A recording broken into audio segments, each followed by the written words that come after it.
Top boxing news. Ow! Okay, we'll start with this. March 26th, late March. On the undercard of Martinez versus Warrington 2 for what is Kiko Martinez's IBF World Featherweight title, Ebony Bridges will be contesting for an IBF title as well. Maria Cecilia Roman's IBF title, that's right. Eddie Hearn has finagled the situation to where Ebony's got a title shot. and this is what I told you guys would happen weeks ago. Eddie Hearn specified that he wanted Ebony Bridges to fight for a title last year. And the most winnable title for Ebony Bridges is Maria Cecilia Roman's blue belt, the IBF title, at 118 pounds. Dina Thorsland, Yuli Hang Luna. Too much. That's too much too soon for Ebony Bridges, who doesn't even have 10 fights. She's not ready to be fighting fighters like that. And even though I might like her chances against Maria Cecilia Roman, there still is a question as to whether or not she's ready for this fight, to fight for this title, because Maria Cecilia Roman is a lot more experienced than Ebony Bridges, though Ebony may be catching Maria Cecilia Roman at the right time, because Maria Cecilia Roman is 39 years old. Timing is everything. Maria Cecilia Roman turned 39 years old 39. this month, January 2022. She's fought in the last 12 months. She fought late last year in November, so she has no ring rust to shake off. But Ebony may be catching her at the most opportune time to pry that blue belt away from her. I like the fight. I think it's going to have a pleasing aesthetic because both Ebony Bridges and Maria Cecilia Roman can bang in the booth, can bang in the pocket, deep in the pocket. That's what we saw in Roman versus Odessa, Melissa Odessa, when they fought. And that was an excellent fight. This fight promises to be an excellent fight as well, though it's important to note that it's not a foregone conclusion that Ebony wins. She is going to have to work for it because Maria Roman is a lot more experienced than Ebony. Yeah, she's got 23 pro fights to Ebony Bridges' 8. I've said this before and I'll say it again. Maria Cecilia Roman is a capable fighter and a capable champion, but there's not much chance of her knocking Ebony Bridges out because Maria Cecilia Roman isn't much of a puncher. Not a big puncher, anyway. Not what I would describe as a big puncher. Maria has no recorded knockouts. I'd wager that Ebony Bridges might approach this fight with the edge and power. That's right. Ebony might be a more concussive puncher than Maria is. Her overhand rights, her uppercuts. Ebony likes to bang, and she likes to bang for a reason. She believes in her power. I'd give Ebony Bridges the edge in power. I'd give the edge in experience and perhaps stamina as well to Maria Cecilia Roman. Maria Cecilia Roman, who has fought in 10-rounders at least 6 or 7 times, whereas Ebony has only fought for 10 rounds once, just once, and that was the Shannon Courtenay fight. In this fight, she has to be mindful of her output, and she has to pace herself. She doesn't want to blow her load. Gas out, doing too much, too soon, too early in the fight because she hasn't been 10 rounds in as many 10-rounders as Maria Cecilia Roman. You don't want to fade down the stretch with someone as experienced as Maria. Those Argentine fighters are as tough as they come. And while Maria may not be the biggest puncher, maybe you can give the edge in power to Ebony Bridges. If she blows her load early, she could fade down the stretch, and that could make things that much more difficult for her towards the tail end of the match. This is going to be a test of Ebony's fitness. That's what it's going to be, though. I like Ebony Bridges' chances because I view Ebony Bridges as a quick study. I think she knows that in spite of Maria Cecilia Roman having suffered 5 professional losses, 5 professional defeats, she's never been stopped. Thus, blowing your load early, that ain't the way to go. You don't give her all you got in the opening round, after the opening bell. You've got to pace yourself. Ebony Bridges, a mathematician, a teacher, has likely done her homework on Maria Cecilia Roman, who may appear as a math problem for the mathematician that she can solve. I think Ebony can win this fight, but I think she's going to have to work for it. And I don't think she minds because, as she stated, she ain't here to fuck spiders. She's here for the good fights,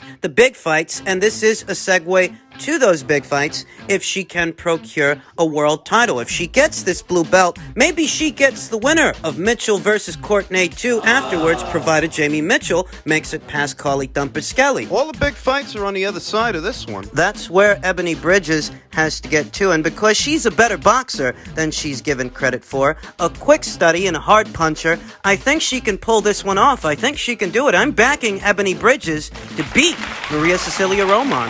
Look for this in late March on the undercard of Martinez versus Warrington 2. In other news, today's big story, I'm sure most of you have heard by now per tweet from Mike Coppinger, Frank Warren, of all people, won the rights to the Tyson Fury-Dillian Whyte heavyweight title fight. He bid $41 million, which means the fight will likely land on an ESPN platform with BT Sport pay-per-view in the UK. Eddie Hearn was the only other bidder at $32 million. If you find yourself wondering how it is that old fish eyes Frank Warren managed to outbid Fast Eddie, get a whiff of this. Just to clarify, Frank Warren's Queensberry Promotions officially submitted the whopping winning bid of $41 million for the rights to promote Fury versus Whyte sometime in April in the UK, but it is a co-promotion with Warren's partner Top Rank, which is on the hook financially as well. Essentially what that means is that Fisheyes, old Frank Warren, He needed Uncle Bob's help to bankroll this thing. He couldn't bear the financial burden on his own. which won't come as a shock to anyone in the United Kingdom familiar with Frank Warren and Queensberry Promotions, who don't stage anywhere near as many shows as Matchroom does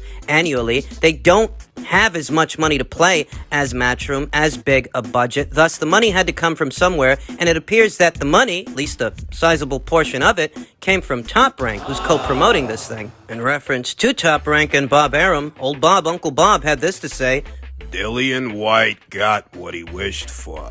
I look forward to Tyson Fury defending the heavyweight title in one of the biggest all-British showdowns in boxing history. The Gypsy King is coming home. WBC called this the biggest purse bid in the history of boxing. You've heard that right.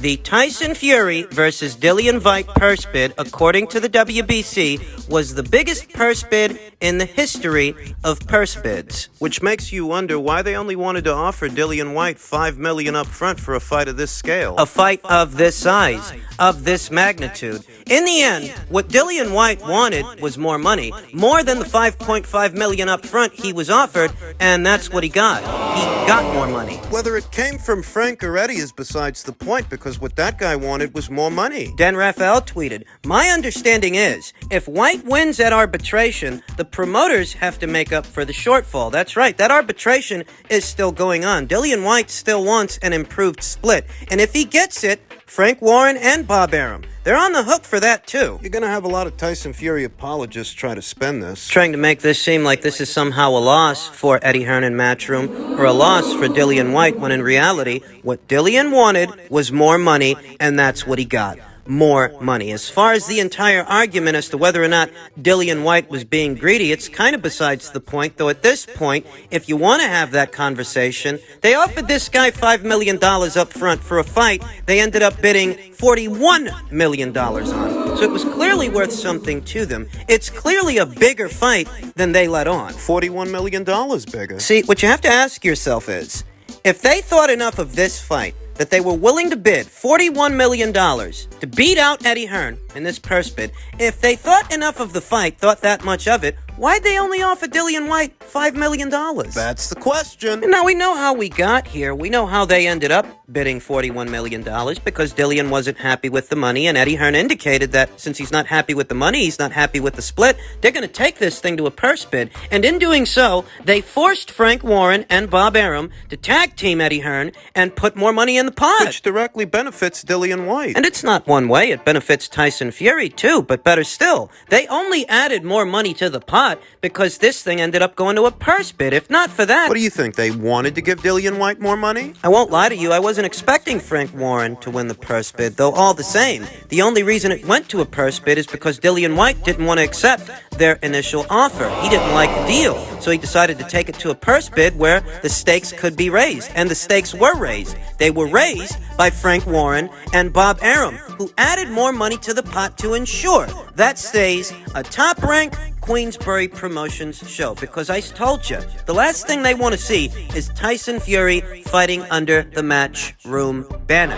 They don't want that to happen. That much I was right about. They were determined. They wanted to make sure that Tyson Fury stays on their side of the street. So determined, they put up $41 million to ensure this fight stays on their side of the street. Now, you might run into the odd guy that says that Dillian Whyte should have took their initial offer when the upfront money from the initial offer was only $5 million up front at 25% of the split, 25% of the upside. 25% of the money in a pot, 25 of the upside if there even is an upside. The pay-per-view's upside. You might run into the odd guy that says that the initial offer was better because it was for a better percentage split. It was for 25% as opposed to 20%, when the truth is, you look at how much money they put up for this thing. $41 million.